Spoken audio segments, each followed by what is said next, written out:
So welcome to the Basic Income Blockchain Collective meeting of October, what is it, 29th already. Today we have a mapping session led by Scott Morris. Scott, the floor is yours. Oh, goodness.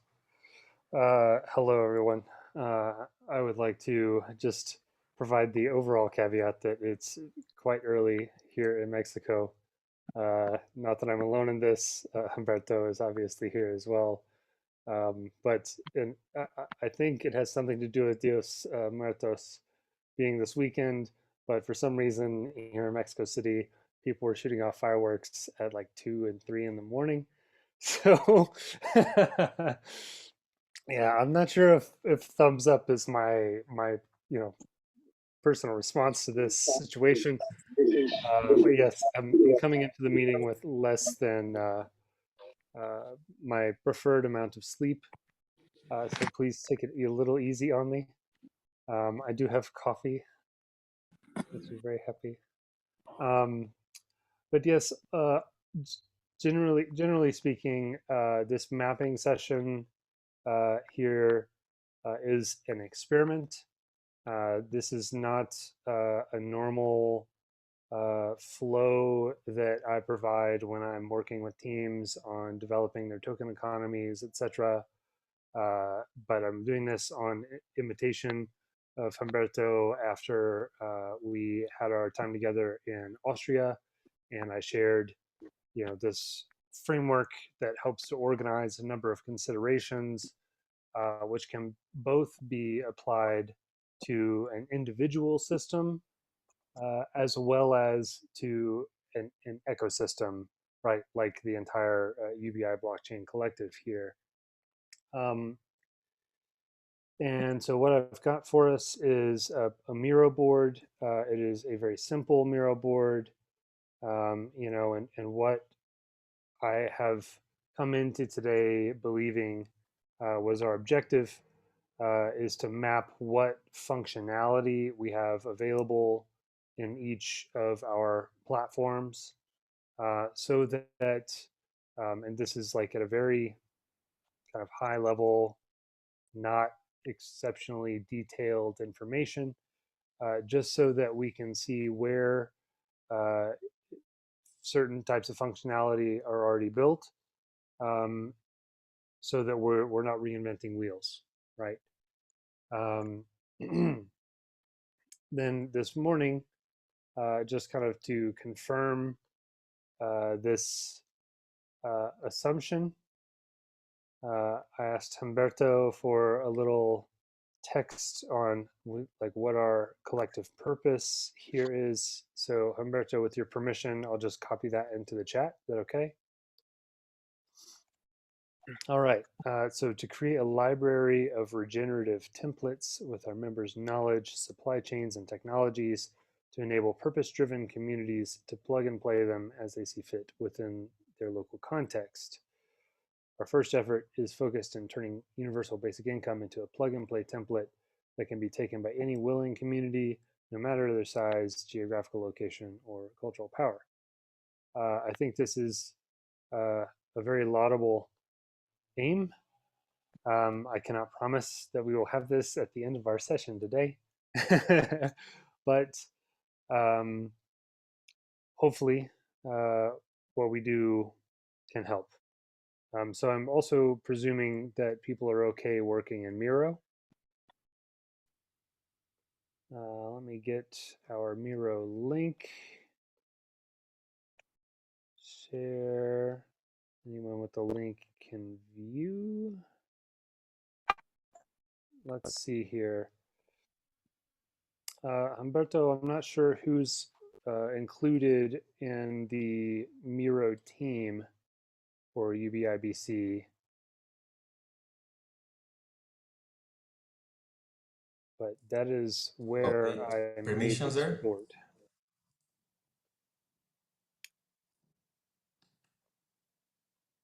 Do we need to update permissions? Um, it's possible. I have made it as open as I believe I can. So under anyone with a Enter link by Wes, I'm trying is to under can invite. view, but yeah. So they need to be on the, oh, invite link to board and team. So, okay, great. If they use this link, I believe what happens is they will join the team, but they'll need to sign in.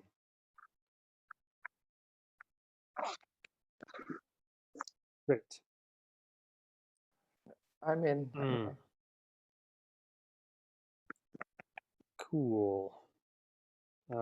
If you are having trouble accessing the Miro or cannot edit it, then say so now.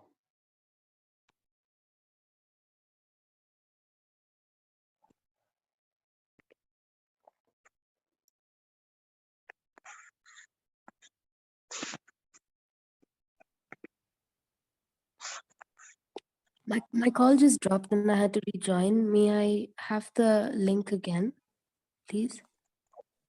There you are. Thank you, Humberto. Thank you.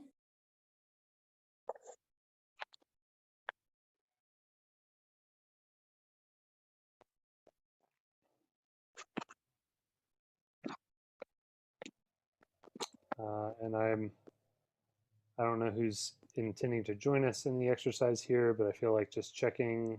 Daryl, do you have access? Can you edit? And Hans?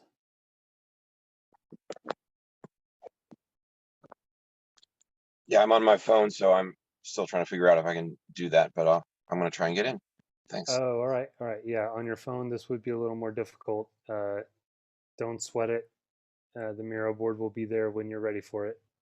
I take a lot of Zoom calls from my phone as well, so don't worry about it. What we could do, I suppose I could share screen, and that way at least you can track what's happening. How about that?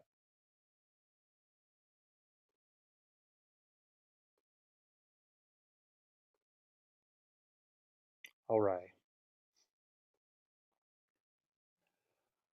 Okay, so I'm not sure which of these we're going to be utilizing, but basically find your group on the left side. And then basically what we'll do is we'll go column by column. And what I've been imagining is that we would do a green sticky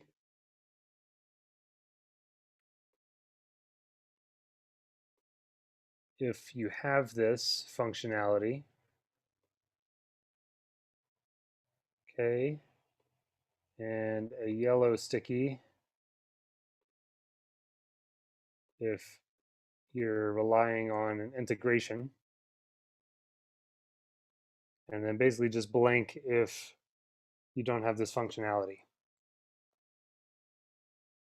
And if let's say, you know, Circles is using, let's see, Civic for their accounts info, then mark the sticky in this way. Cool. All right, so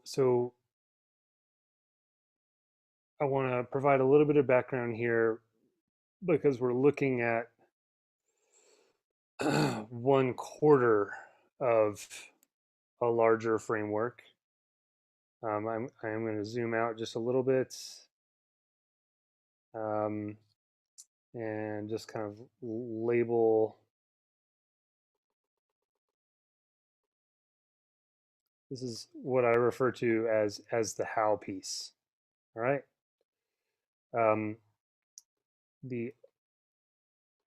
This is complemented by the who, right? Which itself, like kind of everything is organized by the why. The why is up here, and then basically, you know, our why, as I understand it, right, is, you know, every community has access to UBI and critical, did I mention this early? Digital infrastructure to support it and ultimately to eliminate poverty. All right.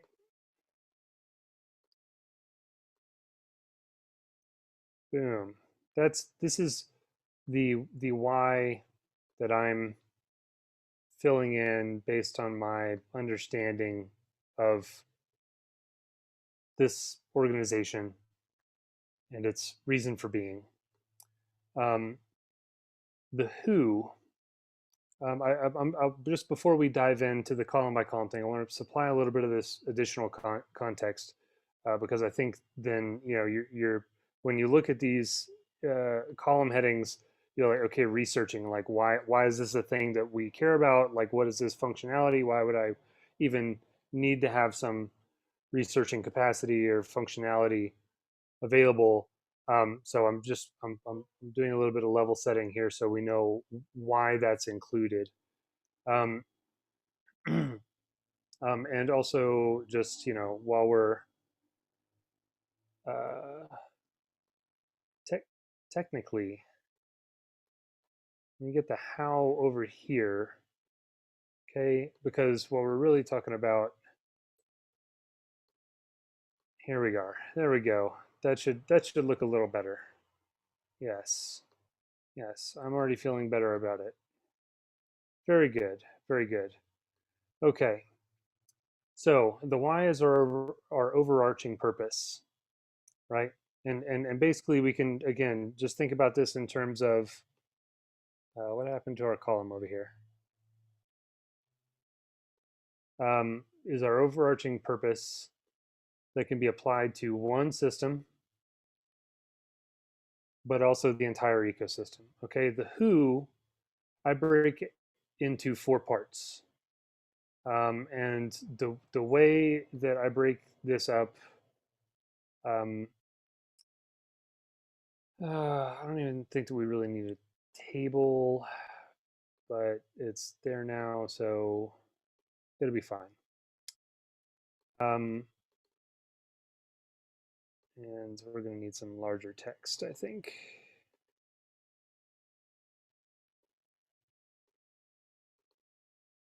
Okay, contributors are players like on the global level. Operators are the people who are running the system in place. Partners are basically everybody that you work with in the course of delivering a system to the participants. And the participants are everybody who basically has a wallet. Okay, they have an address. So that can include individual users, it can include nonprofit organizations, it can include businesses, even governments and institutions, right? When they have a wallet, all right? And that means that, you know, let's say that you're partnered with a university, right, to work with the students, right? The university can simultaneously be in participants and partners. These are not mutually exclusive categories. So basically, if we're in a community, right? And how about Humberto? Why don't we just use Chetumal as our example location for the purposes of our exercise here today? Starting to get the juices flowing. I can feel it. The coffee is taking effect. All right, great. So in Chetumal, right, we want to have a cyber physical commons, right, where we have a cooperative as a city, and we're going to have a UBI as a part of this program, which, you know, like if we're critical digital infrastructure to support, why don't we say support a cyber physical commons to eliminate poverty. There we go. That makes me even happier. Okay, so then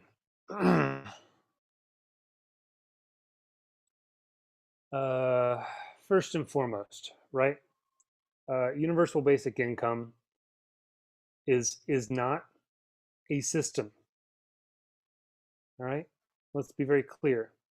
It is an intervention, right? It is an issuance strategy for tokens.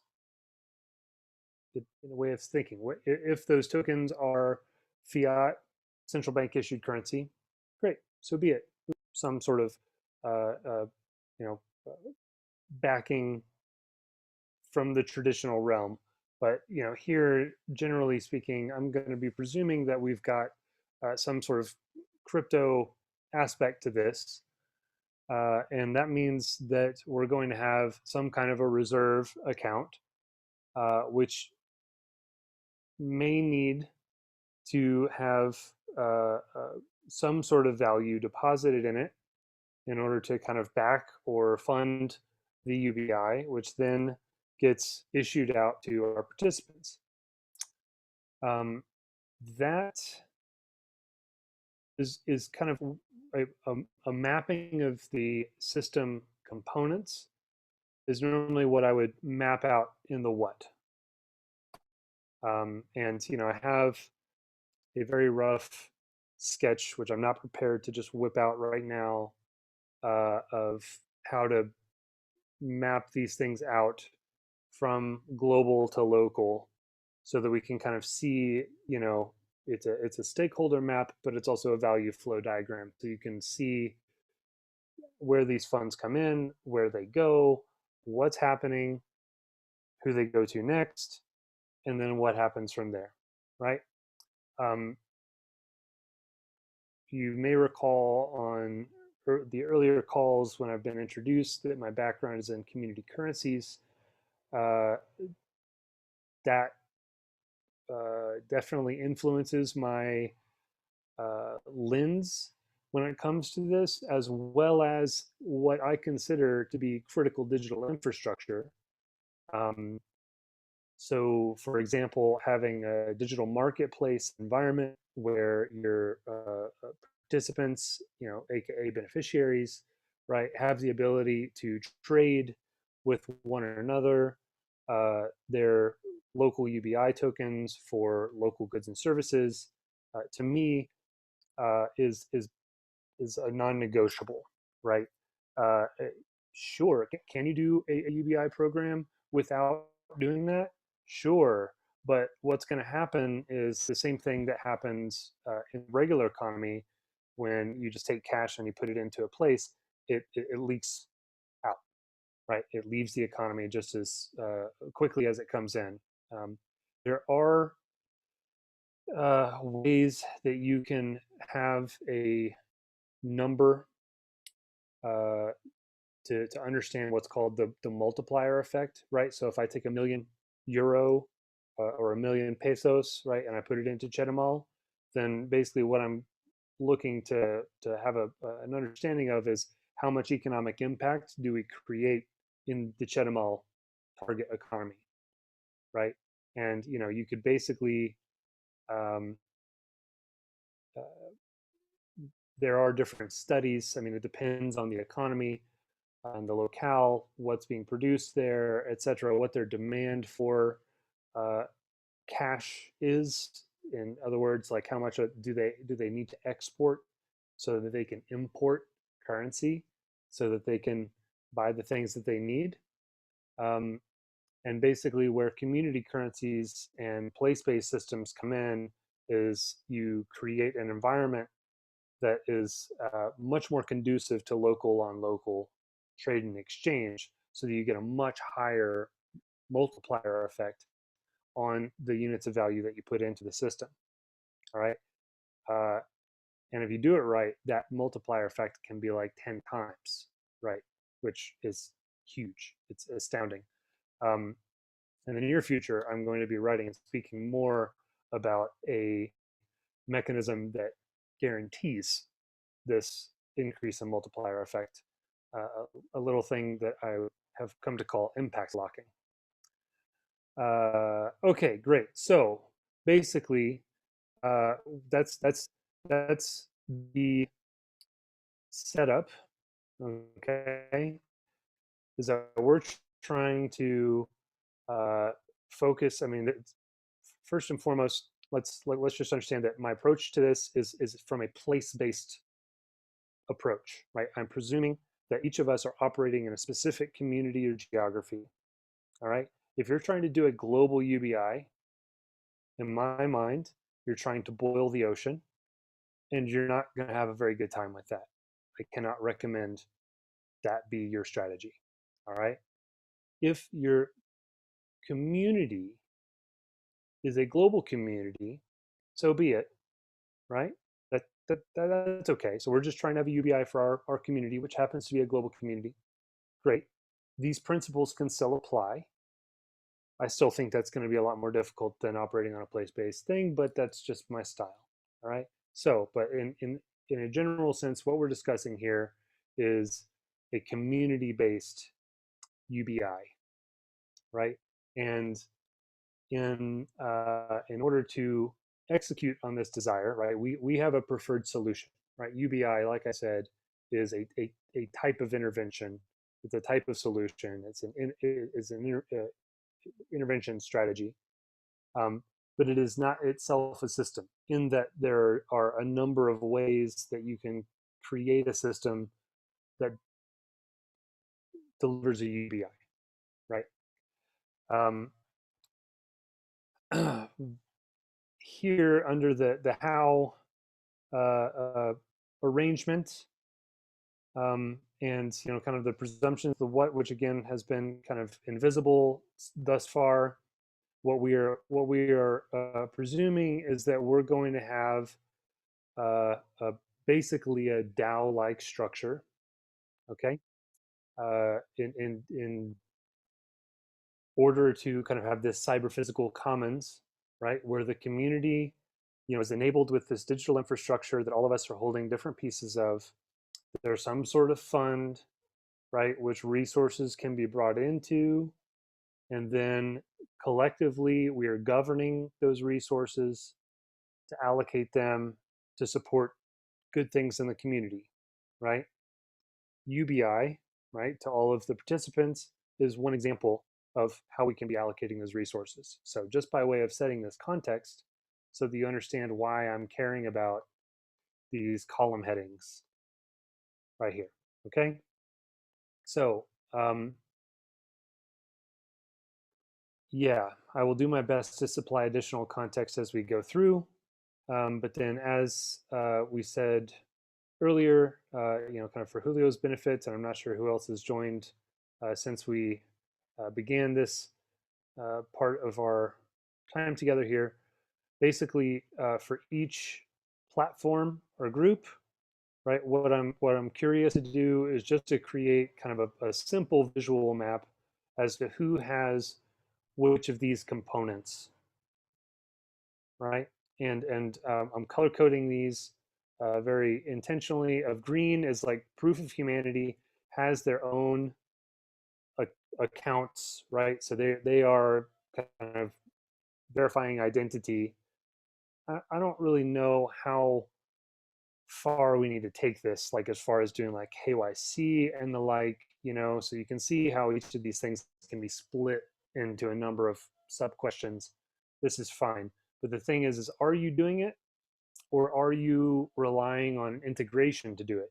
If you're doing it, then use the green sticky, right? And if you want to supply some detail there, great, more detail for everybody to see how you're doing that. If you're relying on an integration, use the yellow sticky and name what platform you've integrated with for this functionality. And if you don't have that functionality, it's fine, just leave it blank, okay? So first question is, who is taking which platform? Bonjour. Hi, Roland. Welcome. You've arrived just in time to be very confused.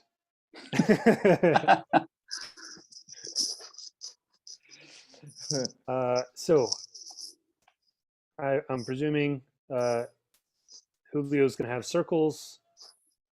Do we have any other people who are like, I don't mind to move the ordering so that we've got the ones that we're actually using on top.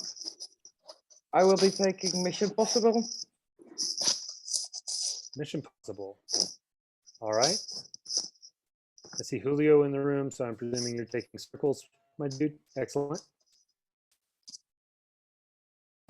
I'll take Proof of Humanity and Anna will take Metagame. All right, all right.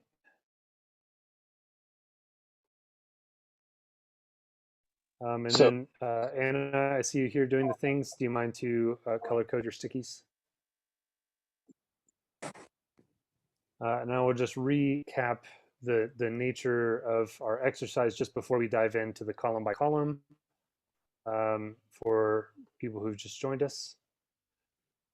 Basically, guys, I'll zoom out here on the screen share so you can see the top line construct here. This is a very rough breakdown, but basically our overarching purpose of the why is that every community has access to UBI via critical digital infrastructure to support cyber physical commons to eliminate poverty, right? We could reorganize that language a little bit so it's clearer slash, from big to small.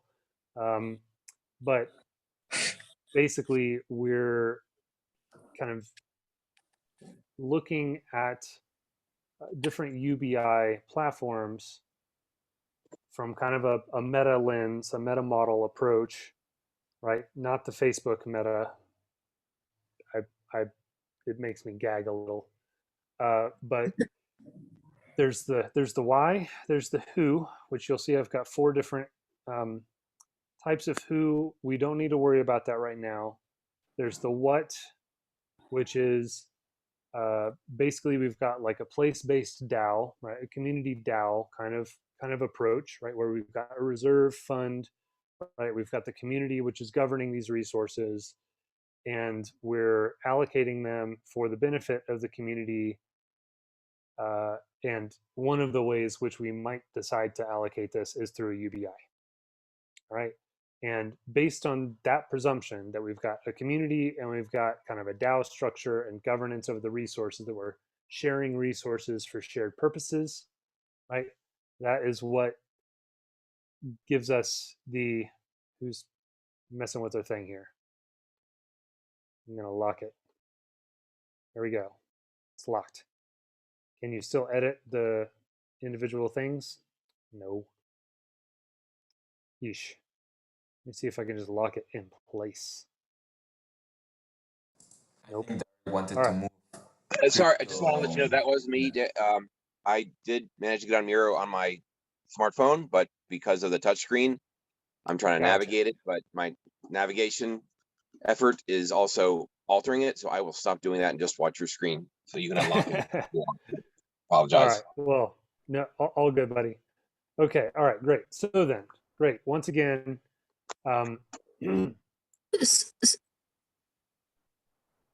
Sorry, Scott. I will take Impact Market and Rio.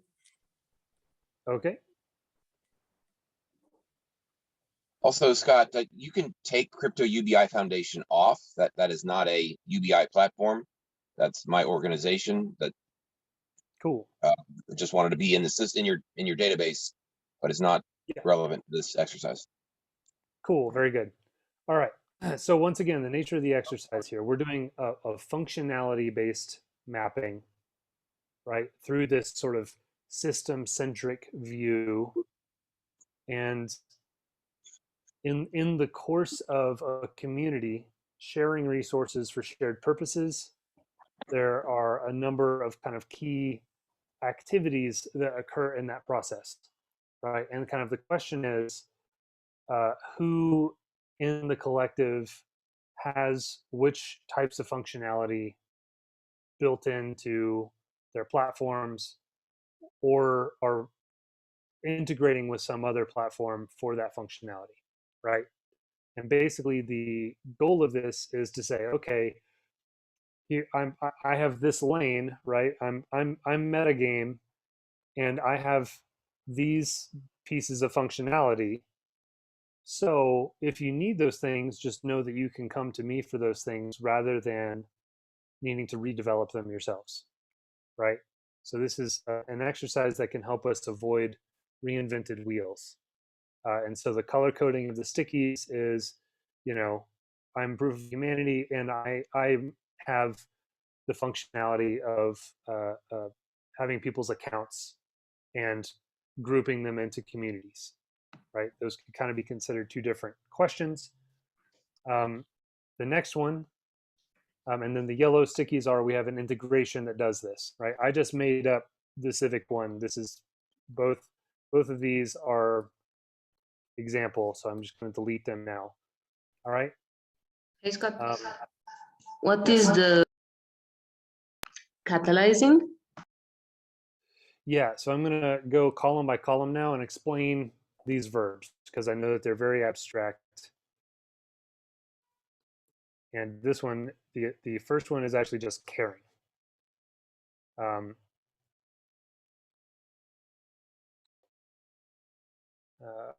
I tell you what, I'm just going to mark that down to accounts. All right. Great. All right. So caring, first and foremost, right, is that there needs to be some amount of awareness, intention, or attention that is being brought to the community, right? Which means that you need to be able to see that community, right? So can people sign up to your platform basically to come and join, right? It's a very simple thing. Almost everybody's going to have it, I would imagine, right? I still think that it's valuable to know how you're executing on it, right? If you've got some integration or whatever, you know, and like I said earlier, you can provide more detail around this if like we're taking this to a KYC kind of level. All right. The second piece is convening, right? So we need to figure out what the needs are in a community, right? Again, all of this is organized around sharing resources for shared purposes within a community, right? For the purposes of economic empowerment and escaping poverty.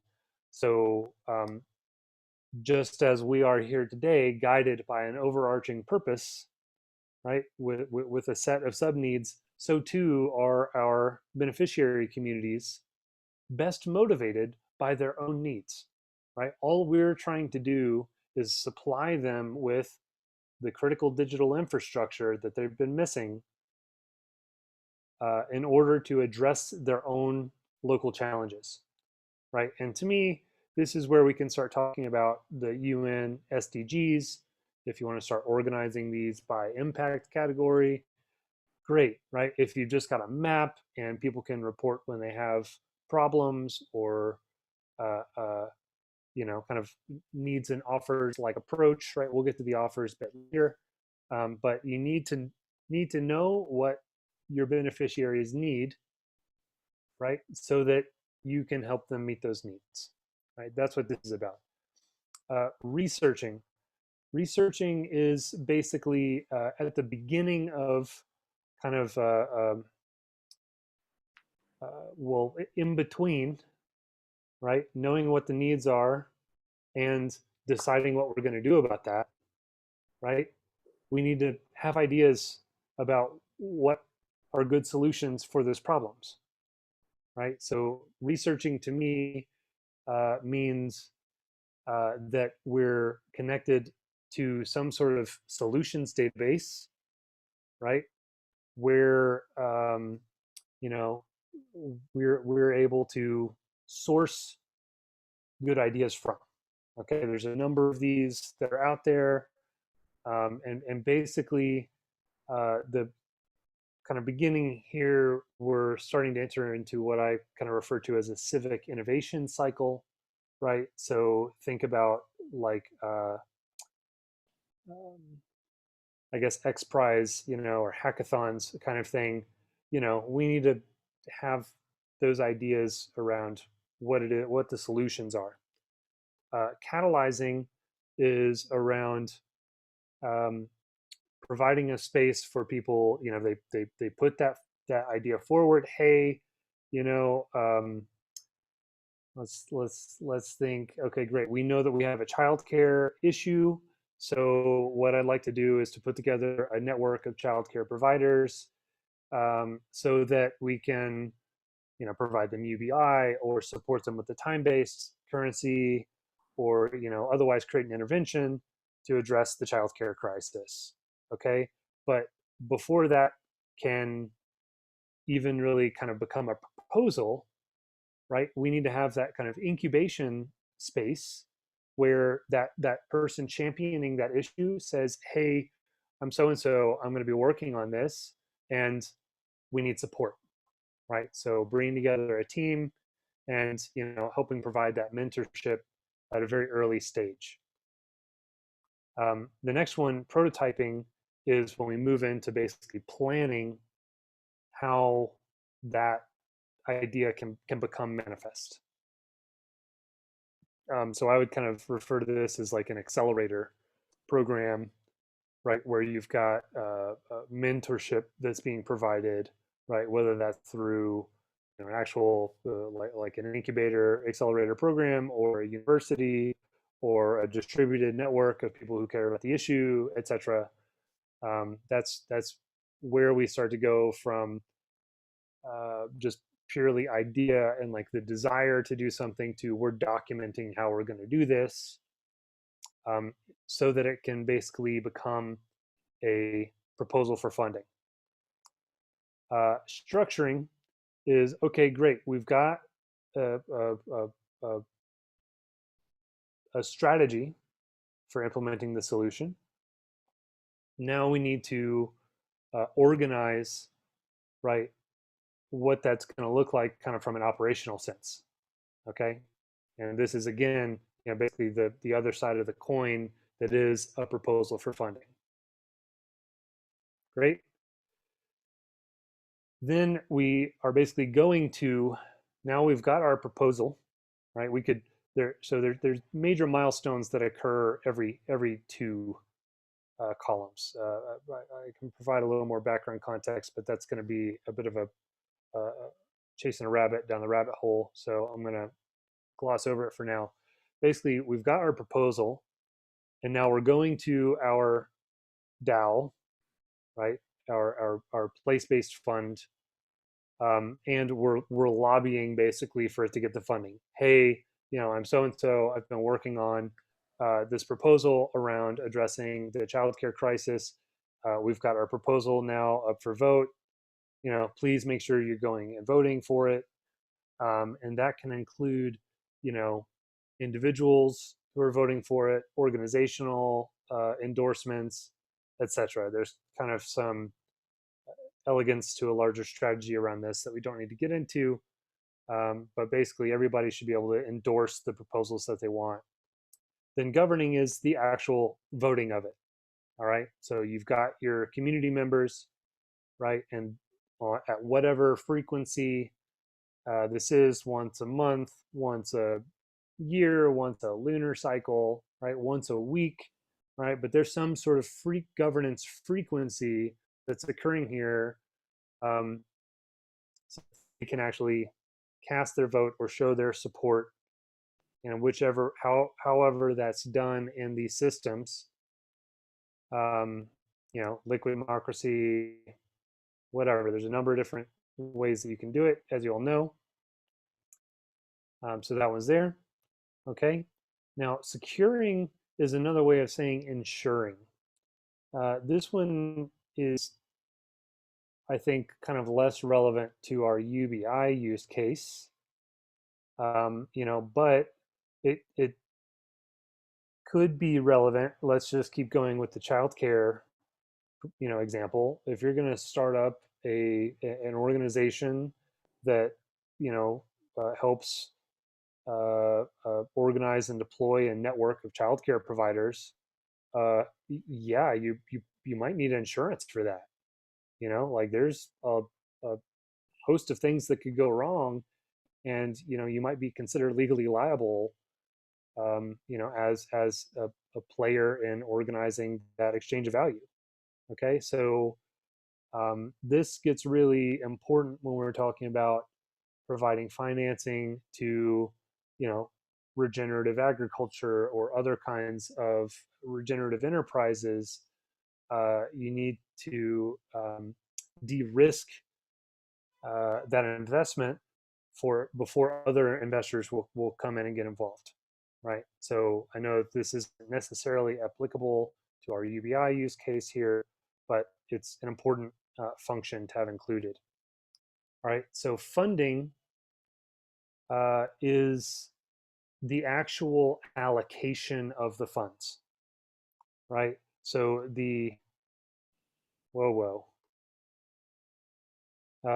so the fund, I like to say that the fund is over here sitting above advocating and governing, right? Or, if you see my graphic on this, which I could copy paste over, basically the fund is in the middle, all right? Because that's what represents our commons, right? The common pool resource around which this activity is organized, right? And it provides that kind of gravitational force that keeps your community engaged. Just like, yo, man, we got a pot of money, we're figuring out how to use it, right, for our collective benefit. That keeps people motivated to stay engaged. In any case, so the funding is actually the allocation of those resources. And what I've been particularly interested in this space is what are the mechanisms that you're using for this, right?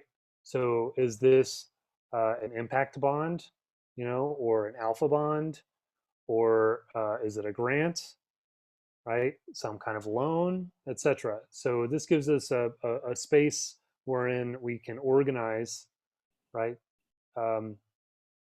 Those types of mechanisms, because there are a lot of cool social finance mechanisms that even people who are working in social finance haven't heard of yet.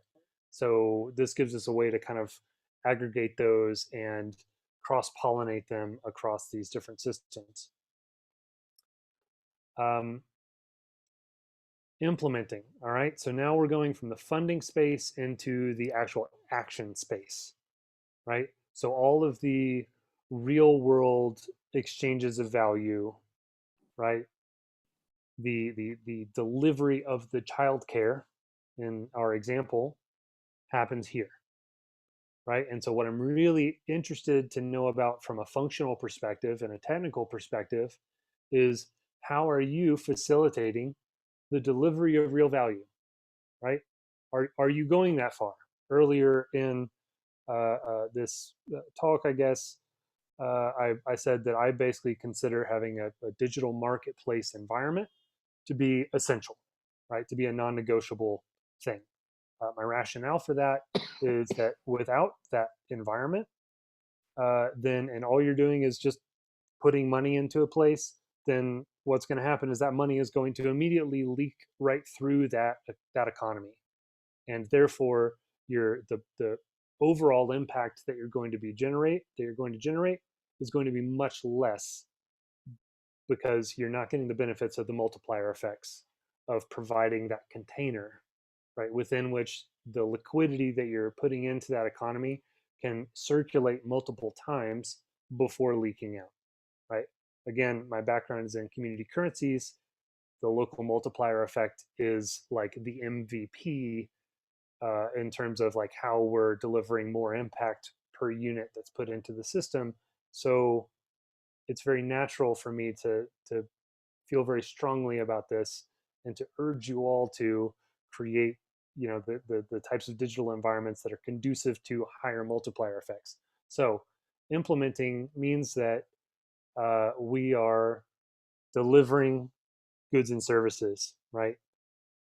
Transacting is, and so there's kind of a couple ways we can look at it, right? Because there can be basically what I've differentiated between implementing and transacting is that implementing is a non-commercial exchange of value, right? Whereas transacting is a commercial exchange of value, right? I think that's a nice way to break this down.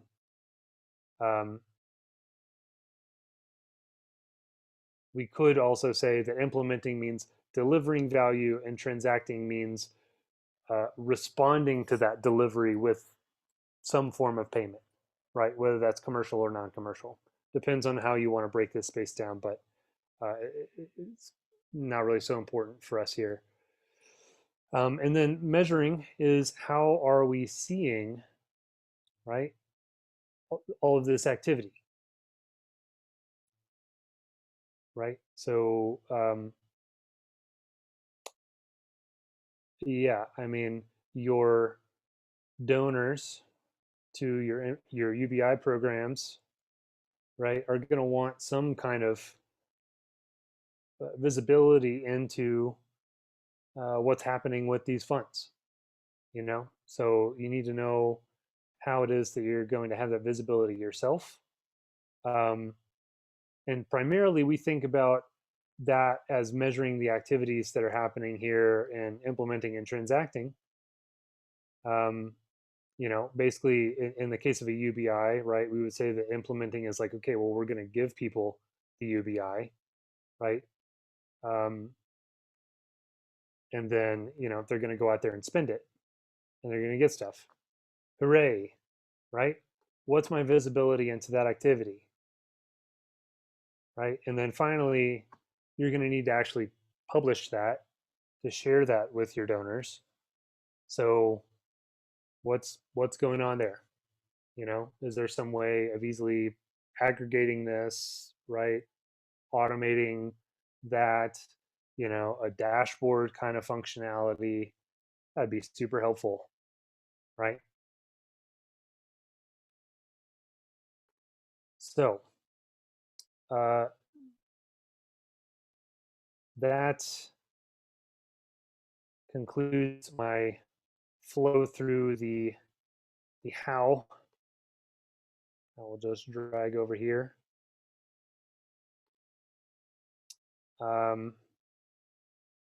And when you know it, we have some stickies. Lo and behold. So we can see across these different platforms, right, who has which types of functionality. Granted, there were the presumptions, you know, assumptions that are made about kind of the what construct around, you know, okay, we've got a community, right, that's comprised of user accounts. We've got our common resource pool, right, which might be considered a reserve, or, you know, the pool of funds from donors, right, which is then being allocated perhaps democratically. I'm a fan of democratic systems myself, and UBI is being generated and issued, and then what happens from there, right? I believe that it makes a lot of sense for us to provide a digital environment within which our community members can exchange with one another. And that's kind of a network that we're trying to grow, right? Whether it's, you know, recruiting people to accept circles, for example, right? So that there's more liquidity to our UBI units that have been issued, right? And then we are collecting data and sharing that data around what impacts have been generated, right? And just this is meant to look at the different types of activities that can occur in one cycle, right? And so this is a cyclical model and structure. What I'll do, I mean, people can feel free to continue doing stickies, but just so you've seen it, I will just load up my AIM file here.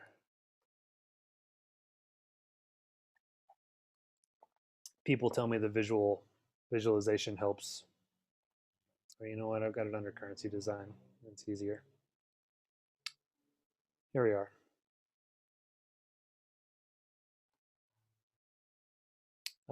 So this is a model that I don't need to give you the long story, but basically I started studying what we in the crypto space refer to as DAO governance.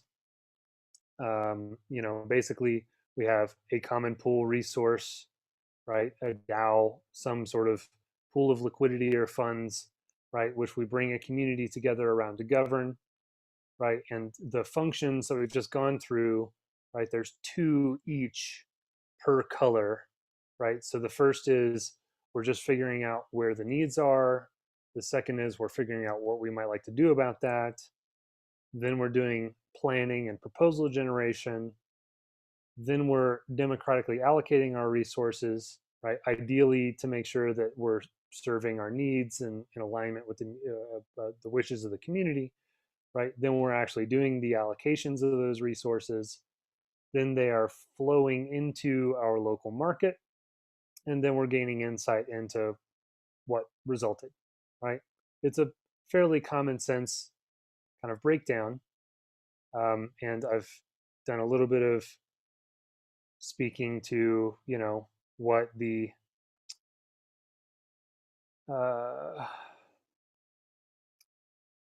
various considerations are around this, right? Driving questions and target outcomes and the like. But yeah, basically what has happened recently is I've been in collaboration with Cameron Burgess, and I tell you what I'll do is I'll just drop a link so you guys can see this. Let's see. I guess it's just I can just copy paste. I'm going to stop my screen share just to go collect a link real quick. Malaria. Great. So I'm putting the link below the table. Okay. Okay. Good. I don't know whether that's going to give us a preview, but then also trillions.global.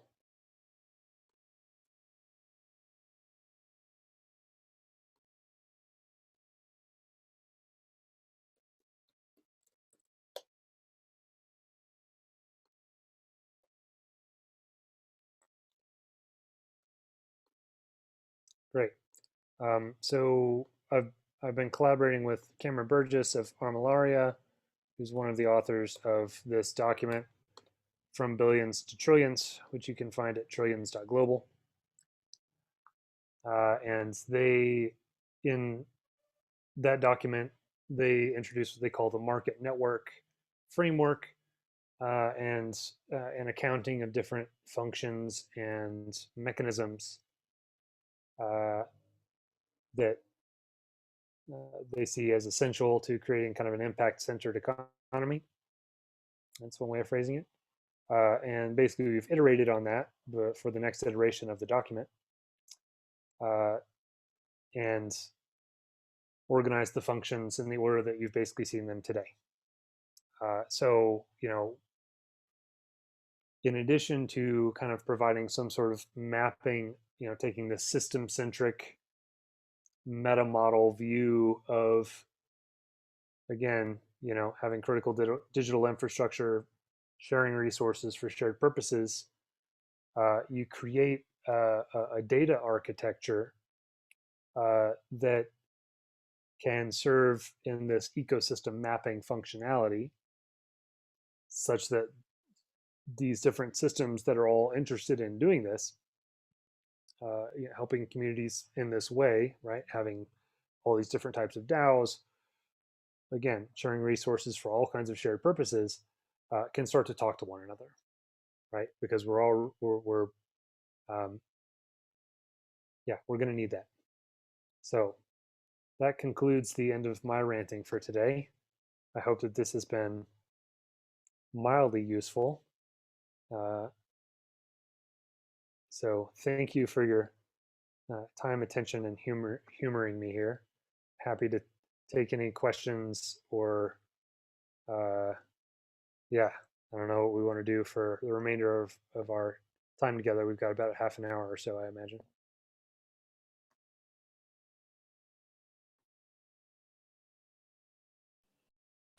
Yes, thank you, Scott. It's really, really, really helpful to go through all these different topics. I have a question from Julio, a suggestion actually, to add Yeah. a section on the actual design of the money. Maybe Julio, you can clarify. Yeah, no, just what Hila said. I think it's important if you're also doing mapping to map out if, yeah, like what are the main characteristics of the currency in the very short term. Also, like, is it based on a commodity thinking or commodity imagination or theory of money or a more credit theory of money? Because that also, of course, affects all the implementation aspects of it. Like, so I think that that's important to add because otherwise we don't have a sort of sense of, you know, the structure of the monetary system that we're building. Indeed. And, you know, that would be something that we could map out more visually under, you know, kind of a what focused section on this. But, you know, coming from the community currency and mutual credit space, as you know, but just for everybody else's benefit, I do have a very special appreciation for this question and the issue that you're bringing up here. Basically, the way that I view this is that when people are making contributions into the common pool resource, right, into our reserve, that can include commodity monies, right, and credit monies, right? And, you know, I'm a longtime friend, fan of Will Ruddock and the work they've been doing through Grassroots Economics Foundation. You know, basically, what you can do is get people to make promises into the pool. And sorry if my internet's a little shaky here. You know, in the form of, you know, what we in the West commonly refer to as gift certificates, right? So just like a business writes a gift certificate, right, for $100 or 100 euros, and that creates a claim on future delivery of their goods and services, right? You can do that as well here, and I find that to be a useful concept in forming up a strategy around engaging a community around utilizing mutual credit as a source of you know, liquidity which might be redistributed, because you get a specific amount of value in each cycle, right? Mutual credit notionally, hypothetically, right, has no limitations, right? The only limitations that we run into are the community's tolerance for those debts. But yeah, basically at some point in the cycle, right, everybody's anteing in, right? So the primary difference that I would say that's happening here is, are you operating in a system, and I'm not trying to point any fingers or call anybody out or anything. This is just based on my current understanding of how it works. Like impact market, for example, right, relies on donations from external parties, right, to fuel a reserve, which is then issued out as UBI to target markets in their language, which I like. The critical difference here is that rather than having this external dependency, you're creating the possibility for an internal dependency where the community itself is supplying that credit, supplying the collateral in the form of future claims on their own goods and services, right? And that's a mutual credit thing. But in order for this to kind of operate in this order of operations. Like I said, I think that it would be nice to have a moment when people contribute into the pool so we know how much we have available to allocate, right, per cycle. So yeah, I did give some consideration of that. Though I will say that moment of contributing into the pool isn't explicitly accounted for in the flow here so far. So I appreciate that. Yeah, because I know that Impact Market is also working on, well, to become less dependent on donors, on external donors. So I think they are developing like liquidity pools and things like that, similar Great. to the Proof of Humanity platform. Great. What I'm interested in, well, I mean, we're not a tech organization at all. We're a basic income organization with a lot of connections with communities that are waiting for the basic income. And what I'm interested in is how we can actually combine the different approaches. So, for example, for us, Impact Market is a stable coin, so it has a guaranteed value for US dollar. Then we have Proof of Humanity that is very volatile at the moment. I don't know how it's going to be in the future, but has very high gas fees and is therefore not yet ready to be implemented in like a remote area in Kenya. But I'm also interested in the circular approach and the encounter approach, where they actually implement a completely new currency that will gain its value when it's used by as an exchange. And I think well, I'm interested in, how can we combine all these three different approaches in this case? The UBI token of a Proof of Humanity token is very stable in relation to time. Yeah, you get one UBI token for 1 hour being there. So it depends on how you compare it. Yeah. So I'm struggling with, how can we have implemented the CELO dollar in Kenya already, but how can we also combine it with the UBI Proof of Humanity and with Circles or Encounter or Right. whatever. Yeah. I mean, from a user perspective, right, you need a wallet that can contain both, right, or contain all of the above, right? And fundamentally speaking, by the way, I mean, look, I've been doing community currency stuff for over 10 years now. I've encountered a bunch of different kinds of models. I know better than to fall for the silver bullet thinking of, oh, this is the one true model. This is the way, right? The only way is all of these ways, having all of this, because we're up against the entire, global financial empire. So yeah, we need all the help we can get.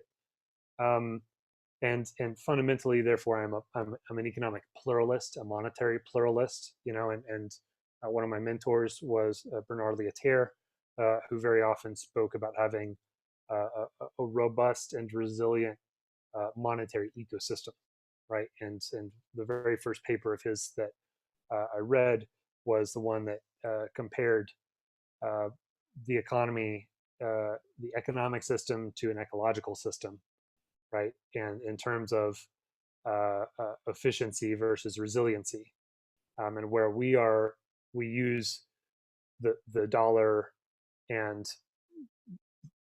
central bank issued currencies for the purposes of efficiency, right? That actually takes us out of the window of viability for systems quite far in the wrong direction. We need that resiliency, which, I mean, thankfully, blockchain and crypto have created the preconditions for, and we've seen that emerge. I mean, yeah, I mean, thousands of cryptocurrencies are a lot to keep track of, but there are ways to classify them, right? Time-based systems are time-based systems. I would like to relay something which I feel is absolutely essential for people to know about. Basically, do not create a peg between a time-based currency system and a fiat-based currency system. That creates a lot of artificial wonkiness and breaks it in both lanes, right? So if you want to have a time-based system, have a time-based system. If you want to have a market-priced currency, have a market-priced currency, right? You can do a one-to-one peg with your national currency. That makes things very easy for your users, right? They like this a lot.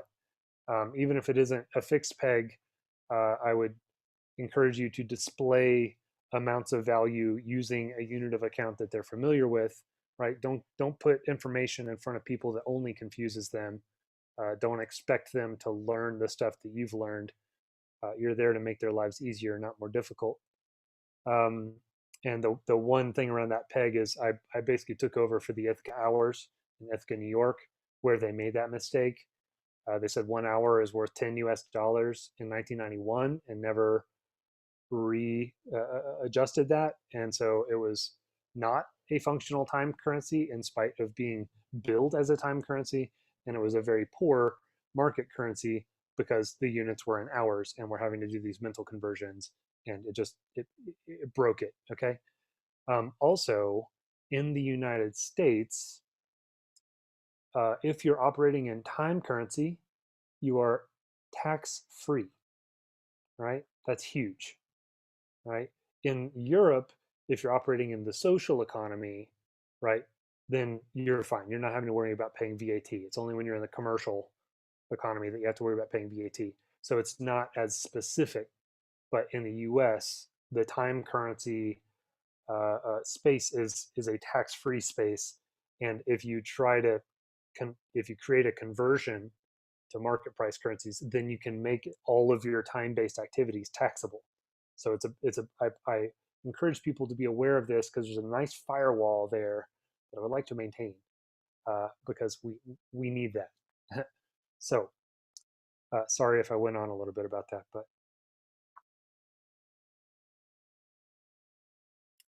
I guess the other thing I wanted to talk about on the interoperability side, I've recently been getting plugged in with the Interchain Foundation and IXO, which has the tagline of the Internet of Impact.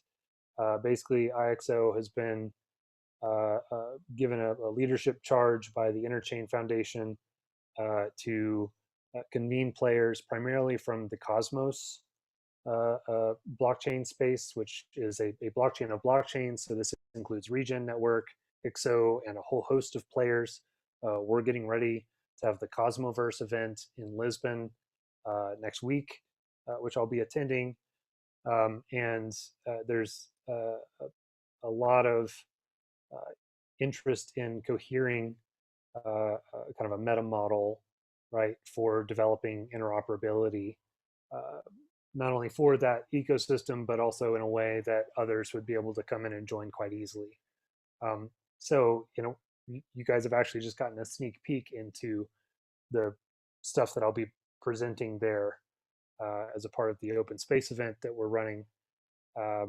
And we'll be continuing to convene those players as a part of their Earth program beginning early next year. We're already involved in the Earth program, but you know, there's a number there.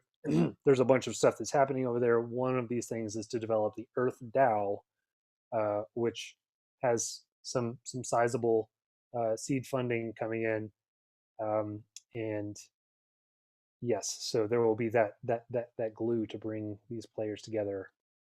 It's kind of nice. Great. Yeah, Umberto. Yeah, thank you very much, Scott. This is really great. Very nice first step. I added some key questions below each of the columns, like from what you were saying or explaining. I would appreciate if you could check it out before this ends so that we can leave it as like correctly for others to continue it. And well, as from the workshop that you gave in Austria, what will be the next steps for this table? That's a fair question. Basically, all right, you guys can see, I'm just gonna share screen again, just to kind of recap I don't know, we've only got 10 minutes left. Great, very good. Cool, there you are. Great. All right, so we still have our why up at the top here. And we've got the who, which we established, right, has 4 different types of players. And I'll just recap for the people who weren't with us then. From the ground up, right, you got participants who are beneficiaries, right, the partners, right, the local organizations, universities, whoever it is that you're working with to reach participants counts as a partner. Operators are, for the most part, us, right? The ones who are operating the system in a given place or in a given community. And then contributors would be like the UBI blockchain collective or external funders, right? People who are up on the global level contributing resources in. But that's, we weren't focused on that today.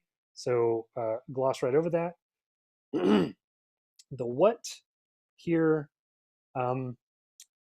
we also kind of glossed over in that we did not do like a system map, right? Which by the way is normally like what I do on a consulting basis for clients. Like I help people design token economies.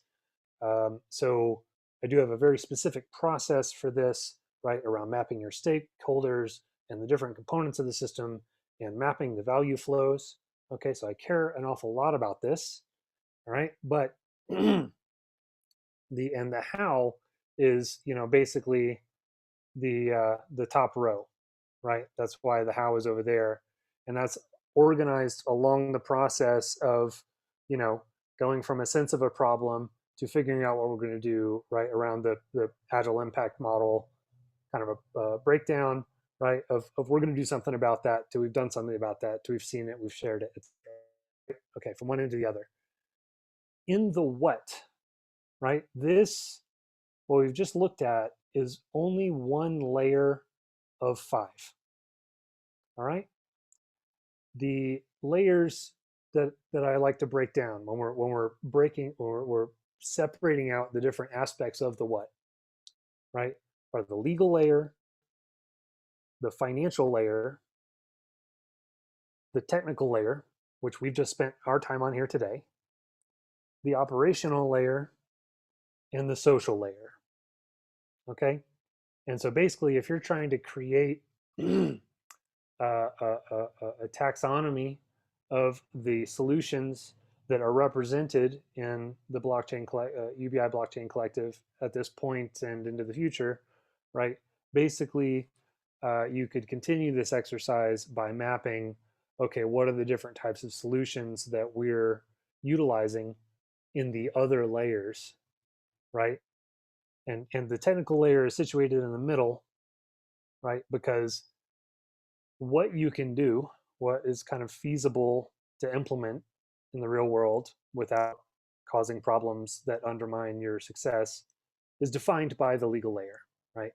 So you have entities and agreements and stuff that are there, which may be more or less innovative, whatever, but at least you can make those visible and share tips and tricks, right?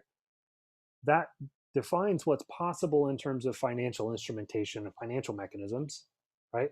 Through the different types of regulation that we're subject to, right? So then you can map the financial flow of the system, right? Those two inform the technical layer of the solution, right? The tool, right? Which is then what the operational layer, the operation, us going out there doing the interventions, uses and brings to that community in the social layer, which is everything having to do with dealing with people and ongoing engagement, right? So different types of strategies and whatnot there. So that's my way of kind of breaking down the different aspects of the what of a system, so that you can, I mean, basically each layer is another articulation of the same system, but with a different lens. And this, if someone were to get very disciplined about doing this exercise, you'd be able to make sure that your system is aligned top to bottom, right? That you're not you could do a whole like system coherence check, making sure that you're not doing activities or using financial instrumentations that will cause legal problems or whatever. Okay, so it creates a nice opportunity to do feasibility analysis when you're in the planning mode, at least. So yeah, I mean, and then if you wanted to do more kind of what mapping in terms of the value flow, diagrams, then we could start to see these differences as to like where is value coming from? Is it from an external source? Is it a mutual credit source? Right, that Julio is making good points about here in the chat.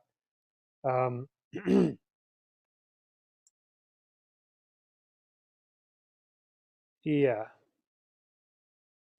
I think those would be some decent next steps. I mean, just to continue to kind of make, but the way that I view this is, we've all got different pieces of the puzzle, right? Some of us have managed to collect a number of pieces and start to put those together, right? But I want to zoom out and see the puzzle box that has the image of the complete puzzle, if possible, right? And that way we can see, based on my pieces and your pieces, okay, this is how we start situating ourselves in the greater context of the regenerative economy of the future, right? Now, am I the world's foremost expert in what that is or will be? Can I predict the future? No, I can't. But what I am trying to do is use kind of some deductive logic based on certain assumptions of, all of these resource allocation decisions running through the banking system and family offices and hedge funds is extremely limited, and it doesn't reach these kinds of communities, and there's these types of solutions that are much better suited for that. So over time, we're going to see a lot more of that. And as you've seen, there's kind of a lot that you can kind of deduce logically from that single presumption. So one last question is, I appreciate this very much, and I am imagining like the next steps, like how to carry it out. And I was thinking about like to carry interviews with each of the members, and like doing the mapping one-on-one with each of these layers, and also inviting other organizations to be part of the collective so that we can continue updating this. And then the question will be like, are the questions of the other layers the same ones that are here, or are they different? If they are different, can we have them? it's an excellent question. I don't have an answer to it right now.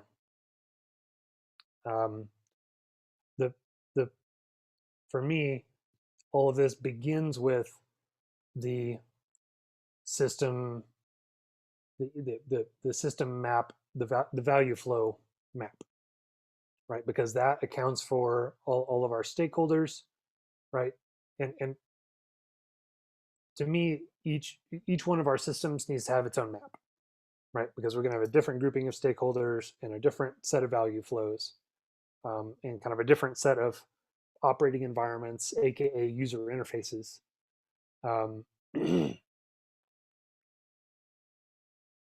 But then, basically, when you've got that, right, then basically you can click on the lens of looking at it through a legal perspective of, okay, I've got this type of entity, right, in this jurisdiction, that creates these types of agreements, right? And then, okay, then we've got these financial instruments that appear, right? So just looking at that system map with that lens, right?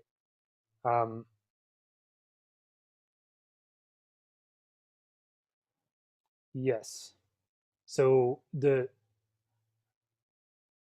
and there may be a different way of breaking down the different technical aspects, right, than the one that I presented here today, right?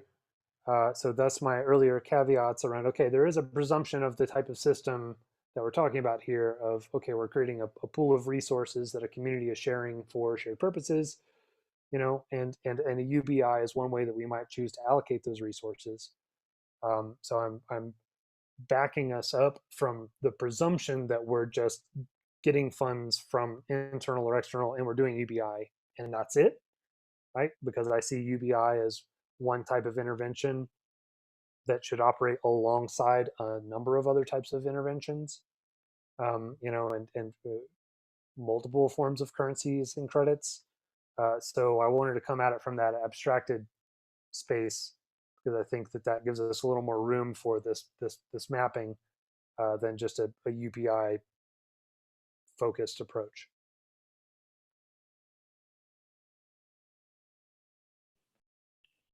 Thank you so much, Scott, for your valuable time in the very early morning and from Mexico.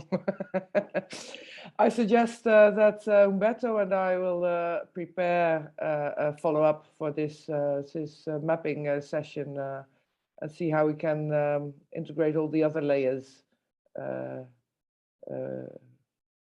the for this mapping, because I found it very useful and valuable to map all the different organizations and see where the overlap is and differences, so we can make it an ecosystem instead of different projects. Great. And just be aware that I'm going to be continuing to develop tooling, right? Miro canvases for these purposes and the weeks and months to come. Great. By way of the work with the Interchain Foundation and whatnot. If you're not already paying attention to the Interchain Foundation, Earth Program, IXO, and the Cosmoverse, I strongly recommend it. Okay, there are a lot of values aligned players with a blockchain of blockchains, getting very intentional about creating a critical mass, you know, in service of a more regenerative economy. So I would encourage folks to have that on their roadmaps. Okay. If you could tell the people from the conference that you are going about IXO or the Cosmoverse, about the UBI blockchain collective, and share it, will be great. Great. Maybe before you go, Scott, you can share some links for the, so we can put it down the video as well.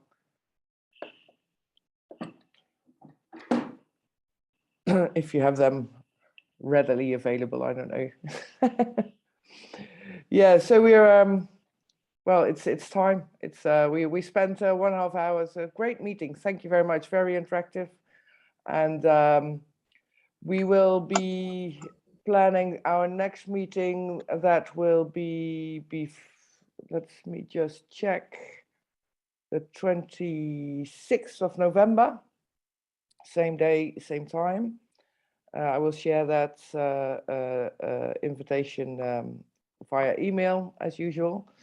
And of course, we will also be continuing to prepare for the hackathon that we are preparing for, and that will be planned in February next year.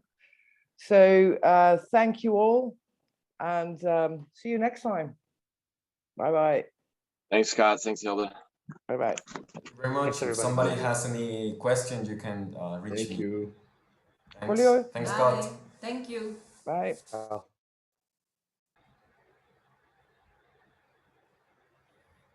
Thanks, Hilda.